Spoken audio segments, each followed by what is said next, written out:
Hello friends, আমার নাম হচ্ছে আনিস। তোমরা দেখছো ইটস ব্লগ 3 চ্যানেল।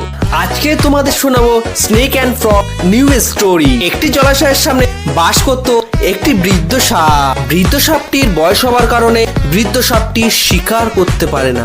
জলাশয়ের সামনে অনেকগুলো ব্যাঙ বসবাস করলে তাদেরকে সে শিকার করতে পারে না। বিরক্ত হয়ে সাপটি একটি নতুন বুদ্ধি চাললো। সে অন্য জলাশয়ে গিয়ে বিরক্ত হয়ে জলাশয়ে ঘুরতে থাকে। একটি ব্যাঙ তাকে দেখে জিজ্ঞাসা করলো, তুমি এরকম বিরক্ত হয়ে কেন ঘুরছো? সাপটি তখন বলল, আমি ক্ষুধার্ত। তখন ব্যাঙ বলল, আমিও ক্ষুধার্ত। তুমি যদি আমাকে কিছু খাবার জোগাড় করে এনে দিতে পারো তবে আমি তোমাকে পার ডে একটা করে শিকার দেব।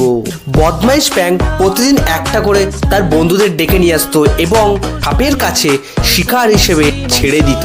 বদমাইশ ব্যাঙের এরকম কিছুদিন চলার পর সে একটি শিকারীর হাতে ধরা পড়ে এবং তাকে মেরে ফেলে।